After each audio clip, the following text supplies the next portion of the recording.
আসসালামু আলাইকুম সবাইকে। শুরু করতে যাচ্ছি শারমিন মুনের লেখা আত্মজা গল্পের 9 এবং 10 নম্বর পর্ব। অনুজা প্রায় মিনিট 5 দাঁড়িয়ে থাকার পরও অন্তর তাকালো না। কোমরে হাত বুঝে রাগে দৃষ্টিতে সবাইকে পর্যবেক্ষণ করতে লাগলো। বিড় করে বলে, বড় দুটার আবার এই দুপুরে পোলাপানদের সাথে খেলা লাগে, তোর জন্যই তো আমি ওইখানে যাইতে পারতেছি না। একটু পর অনুজার দিকে সবাই মিলে তাকিয়ে একসাথে হেসে ওঠে। অনুজা অবাক হয়ে তাকায় ওর দিকে, হঠাৎ এভাবে তাকিয়ে হাসলো কেন? অনুজা কাচুমাচু হয়ে দাঁড়িয়ে আছে। অন্তর দৌড়ে আসে বোনের কাছে।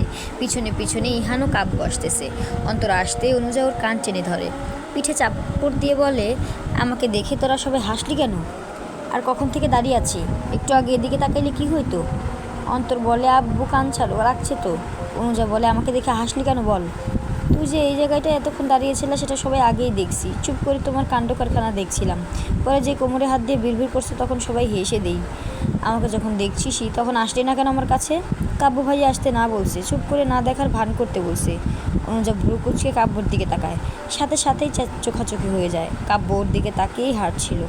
অনুজা অপ্রস্তুত হয়ে পড়ে, চোখ সরিয়ে নেয়। কাব্য মুচকি হাসে। ইহানের কাব্য অন্তরের পাশে এসে দাঁড়ায়। কাব্য বলে, ওর কানটা এবার ছেড়ে দাও, নয়তো ছিঁড়ে যাওয়ার সম্ভাবনা আছে, বলেই হেসে দেয়। অনুজাও মুচকি হেসে ছেড়ে দেয়। হাসলে লোকটাকে এত সুন্দর লাগে। অনুজা এবার কাব্যকে ভালোভাবে পরখ করলো। একদম নিখুঁত মনে হয়, কোনো দিক দিয়ে কমতি নেই। লম্বা চওড়া ফর্সা মুখের গড়নটাও সুন্দর। কাব্য বলে, এই ভর দুপুরে এখানে আসছো কি করতে? অনুজা কাব্যের দিক থেকে দৃষ্টি সরিয়ে নিচে তাকে বলে, অন্তরকে ডাকতে আসছিলাম। ইহান বলে, ওই সময় ডাক দিতে শুধু শুধুই দাঁড়িয়েছিলা? এখানে অন্য কেউ ছিল নাকি? আমরাই তো। ছোটজন কই? তার তো দেখাই পাই না। অনুজার মন খারাপ করে বলে, বোন বাড়িতেই, ওর ভোর থেকে অনেক জ্বর, অন্তরে ডাকতে আসছিলাম, ও কবিরাজ বাড়ি যাইতো সেই জন্য। ইহান চমকে উত্তেজিত হয়ে বললে, কীভাবে হঠাৎ এমন জ্বর আসলো? মনে হয় বেশিক্ষণ ঠান্ডা পানিতে ভিজেছে। আর অন্তর তো ও বলল না বলেই সবার দিকে তাকিয়ে চুপ হয়ে যায়। অন্তর আর কাব্য মিটিমিটি হাসে। অনুজা ইহানকে লক্ষ্য করে মনে একটাই প্রশ্ন, আত্মজার অসুস্থতার কথা শুনে উনি এমন করছে কেন? অন্তর বলে, চল বাবু বাড়িতে যাই, গোসল করে তারপর কবিরাজ বাড়ি যাব। ইহান বলে, অন্তরের আর যাওয়া লাগবে না, আমি বিকেলের দিকে কবিরাজ নিয়ে তোমাদের বাড়িতে যাব। অনুজা বলে, আপনি শুধু শুধু কষ্ট করবেন কি করতে, অন্তরই যেতে পারবে। পাশ থেকে কাব্য বলে, ও কি আর এমনি এমনি কবিরাজ রাখবে? ইহান কাব্যের মাথায় চাটি মেরে অনুজাকে বলে, আমি নিয়ে যাব কবিরাজ, এখন বাড়িতে যাও। অনুজা মাথা দুলিয়ে অন্তরের হাত ধরে ওখান থেকে চলে আসে। কাব্য অনুজার দিকে তাকিয়ে মুচকি হাসে। আঞ্জুম গোসল করবে, বাড়তি কাপড়ও নেই। দিনের আলোয় যতটুকু বুঝছি এটা একটা গোডাউন, পাশে একটা কল আছে, চারিদিকে লোক পাহারা দিচ্ছে।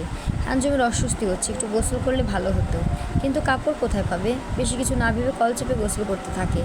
এদিকে রবিন লুকিয়ে আঞ্জুমকে দেখছে। আঞ্জুমের গোসল শেষে ভেজা কাপড়ে দাঁড়িয়ে থাকে। রবিন চারদিক খেয়াল করে দেখলো কেউ নেই। এই সুযোগে দৌড়ে আঞ্জুমের কাছে যায়।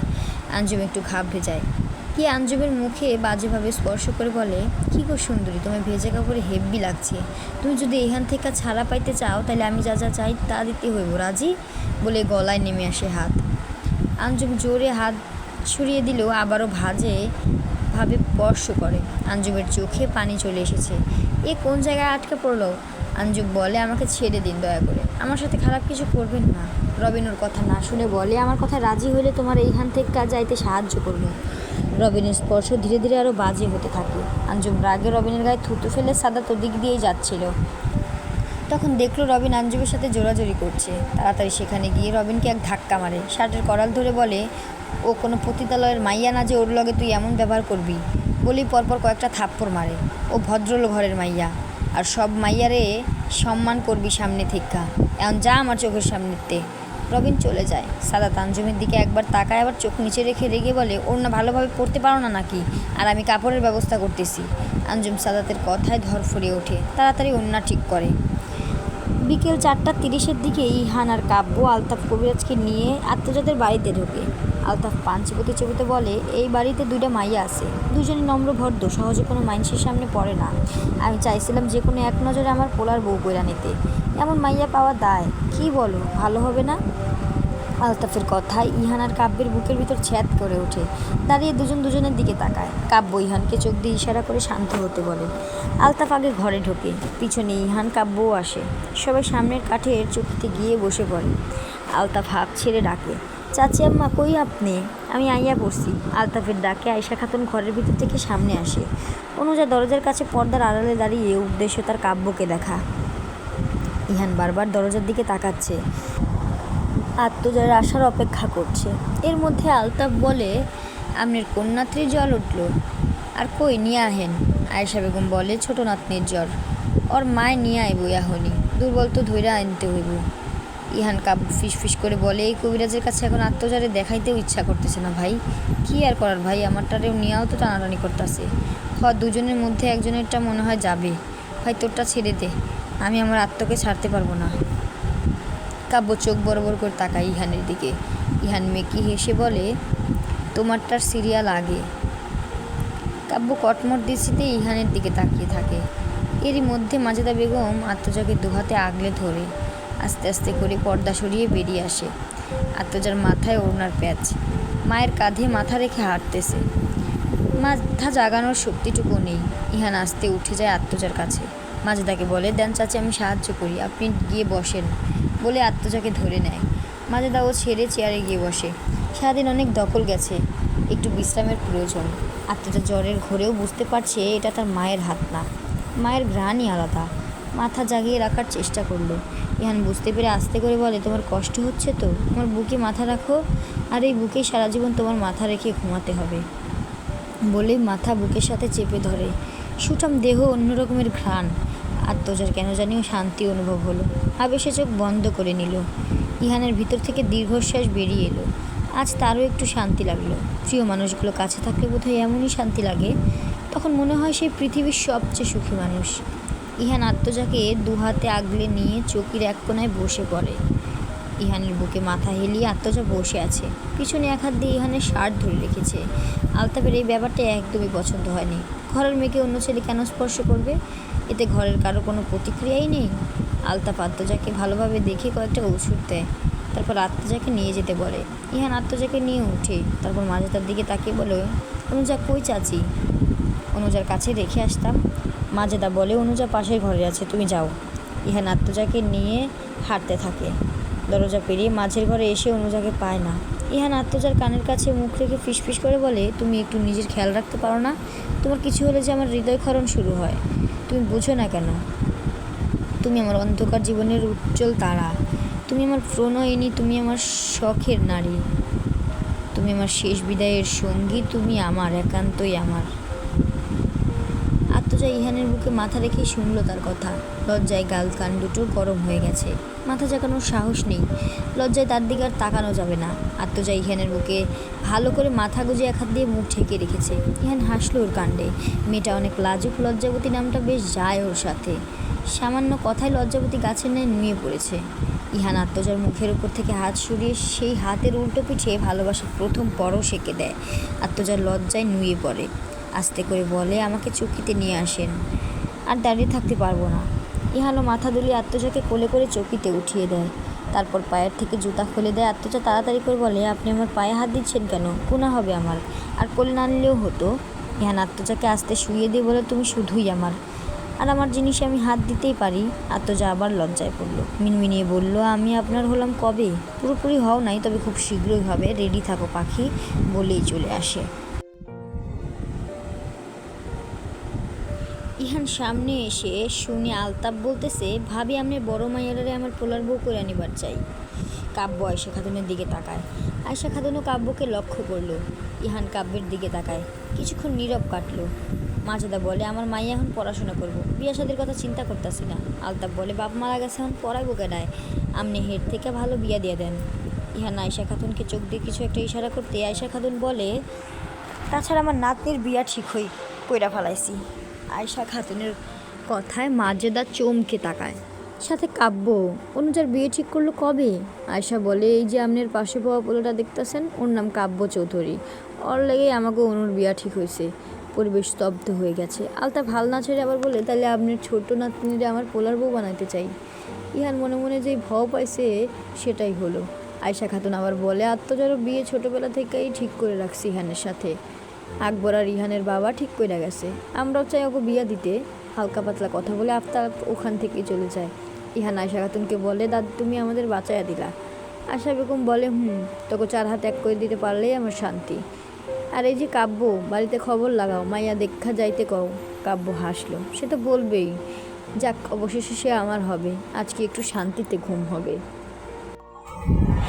মাজেদার শাশুড়ির দিকে তাকালো, তার সব কিছু মাথার উপর দিয়ে যাচ্ছে। ইহান আর আত্মজার বিয়ে অনেক আগে থেকেই ঠিক করা, কিন্তু অনুজা, ওর সাথে কাব্যের বিয়ে, ছেলেটাকে ভালোভাবে জানি না পর্যন্ত। ইহান কাব্য মাজেদার থেকে বলেন বিদায় নিয়ে বেরিয়ে আসে। উঠোনে নামতে অনুজার সাথে দেখা। কাব্য ইহানকে বলে, তুই যা, আমি দেখতেছি। ইহানও হালকা হেসে রাস্তার দিকে হাঁটতে থাকে। কাব্য অনুজার কাছে গিয়ে দাঁড়ায়। অনুজার অস্বস্তি হচ্ছে, তাও কেন জানি দাঁড়িয়ে থাকতে ইচ্ছে হলো। কাব্য অনুজার দিকে তাকিয়ে বলে, আর বেশি দিন বাকি নেই, খুব তাড়াতাড়ি আমার ঘরনি করে নিয়ে যাব। অনুজার লজ্জায় নিচের দিকে তাকিয়ে আছে। কাব্য আবার বলে, আমি কালকে ঢাকা চলে যাব, তারপর মা বাবাকে নিয়ে আসবো তোমাকে দেখার জন্য। অনুজা তাকালো কাব্যের দিকে। কালকেই ঢাকা চলে যাবে শুনে কষ্ট কেন লাগলো? কদিন পর তো নিজেই ঢাকা যাব। অনুজার দীর্ঘশ্বাস ছেড়ে আসতে করে বলে, তাদেরকে এনেও লাভ নেই, আমিও ঢাকা চলে যাব, সাথে বোনও যাবে। আজকেই যাওয়ার কথা ছিল, কিন্তু বোন অসুস্থ হওয়ায় যেতে পারলাম না। আর আমি আমার পরীক্ষার আগে বিয়ে করতে চাই না। সামনে এইচএসসি পরীক্ষা, আর আমি চাকরি করতে চাই, আরও পড়ালেখা করতে চাই। বিয়ে করলে কি আমার পড়ালেখার চাকরি করতে দিবেন? উত্তর যদি হ্যাঁ হয়, তাহলে আমার উত্তরও হ্যাঁই হবে, আর না হলে আমি বিয়ে করতে পারবো না। আমার বাজানের স্বপ্ন ছিল পড়ালেখা করে যেন নিজের পায়ে দাঁড়াই। আমার বাজানের জন্য আমি সব করতে পারবো, আপনাকে ফিরিয়ে দিতেও দ্বিধাবোধ করবো না। কাব্য অনুজার দিকে এক দৃষ্টিতে তাকিয়ে আছে। মেয়েরা বোধহয় তাদের বাবাকে একটু বেশিই ভালোবাসে। বাবার জন্য এত ভালোবাসা? বাবাও বোধহয় তার মেয়েকে দ্বিগুণ ভালোবেসেছিল। অনুর চোখে ওর বাবাকে হারানোর জন্য যন্ত্রণা দেখতে পাচ্ছি। হয়তো কারোর সামনে এখন প্রকাশ করতে চায় না। বাবা মেয়ের এমন ভালোবাসা বেঁচে থাকুক হাজারো ঘরে। কাব্য বলে, তুমি তোমার পড়ালেখা চালিয়ে যেও, আর চাকরি করতে চাইলেও করো, আমার তাতে কোনো সমস্যা নেই। এটুকু বলেই অনুজার এক হাত কাব্যের হাতের মুঠোয় পুরো বলে, শুধু তুমি আমাকে ফিরিয়ে দিও না, আমি তোমাকে সবসময় আমার পাশে চাই। অনুজা তাকালো হাতের দিকে। এক অন্যরকম অনুভূতি হচ্ছে, সেই অনুভূতির নাম জানা নেই অনুজার। গভীর রাত, চারিদিকে ঝিঝিকে পোকার ডাক। হঠাৎই আঞ্জুমের ঘুম ভেঙে যায়। চোখ ডলতে ডলতে শোয়া থেকে উঠে বসে। চারিদিকে হারিকেনের আবছা আলো। চোখ যায় দরজার দিকে, দরজাটা খোলা আছে। আঞ্জুমের মনে একটু আশার আলো ফুটে উঠল। আস্তে করে উঠে দরজার দিকে যায়। তারপর আশেপাশে উঁকি দিয়ে দেখলো কেউ নেই। আঞ্জুম পা টিপে টিপে বাইরে বের হয়, কিন্তু কোনো দিকে যাবে বুঝতে পারছে না। বিশাল বড় গোডাউন, আশেপাশে অনেক জিনিসপত্র ছড়িয়ে ছিটিয়ে আছে। আঞ্জুম সামনে হাঁটতে থাকে, কিছু দূর যেতেই সাদাতের সামনে পড়ে। আঞ্জুম এটার জন্য মোটেও প্রস্তুত ছিল না, ঘাবড়ে এক পা পিছিয়ে যায়। সাদার রাগান্বিত দৃষ্টিতে তাকিয়ে আছে আঞ্জুমের দিকে। আঞ্জুম ভয়ে থরথর করে কাঁপতে থাকে। এই কমন জায়গায় এসে আটকে পড়েছে। সাদাত হুঙ্কার দিয়ে বলে, তোর অনেক শখ না পালানোর? যা, তোরে আজ আমি ছাইরা দিব, যেদিকে মন চায় চইলা যা, বলে আঞ্জুমের হাত ধরে টানতে থাকে। জোরে হাঁটায় আঞ্জুম সাদাতের সাথে তাল মিলিয়ে হাঁটতে পারছে না। টেনে হিঁচড়ে নিয়ে যাচ্ছে সাদাত। আঞ্জুমের চোখের কোণে পানি চলে আসছে। কিছুক্ষণের মধ্যে গোডাউনের বাইরে নিয়ে আসে। বাইরে এনেই হ্যাঁচকা টান দিয়ে নিচে ফেলে দেয়। আঞ্জুম মুখ থুবড়ে নিচে পড়ে যায়। হাঁটু বোধহয় ছুলেই গেছে। হাঁটু হাত দিয়ে চেপে ধরে চোখ মুখ কুঁচকে ফেলে। গালও জ্বালা করছে, হয়তো কেটে গেছে। পাশে সাদাতের দলের কয়েকজন বসা ছিল। হঠাৎ এমন হওয়ায় তারা কিছুই বুঝলো না। সাদাত চিৎকার দিয়ে বলে, যা, তোরে ছেড়ে দিলাম, যেদিকে চোখ যায় সেদিকে চইলা যা। সাদাতের কথায় আঞ্জুম সহ সবাই অবাক হয়। কেউ কেউ বলে, ভাই তোর মাথা ঠিক আছে, কী করতাছো?